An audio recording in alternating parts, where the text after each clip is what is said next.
Welcome to my new vlog. और मैं हूं रुपम अनिल खान और आपको बताना चाहता हूं असम की एक अन्यतम इंस्ट्रूमेंट जो यंत्र है। आपको पता होगा इसमें क्या नाम दिया जाता है, तो हर किसी को पता होगा इसमें है क्या।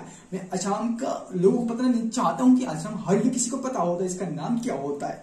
हर लोग छोटे से बड़े लोगों को पता होता है इसका नाम क्या होता है। आई रिकमेंड तो जो असम का पहाड़ होता है तो उन हिसाब से वो जानकारी जानने के लिए असम का एक अन्यतम इंस्ट्रूमेंट इसको बोलता है हथौली। इसको हथौली बोला जाता है। क्यों बोला जाता है, कहाँ से बनाया जाता है, मतलब इसका नाम क्या होता है, उसके हिसाब से आपको जानकारी देने के लिए मैं इस वीडियो बनाया हूँ। आप लोग हिसाब से तो आपको वीडियो चाहिए लगा तो लाइक कीजिए, कमेंट कीजिए और सब्सक्राइब कीजिए, ठीक है। और सब्सक्राइब मत करना, वीडियो पर देख लीजिए, ठीक है। तो आइए, वो जो आपको देख रहा है हथौली, हथौली एक्चुअली इस बांस ये जो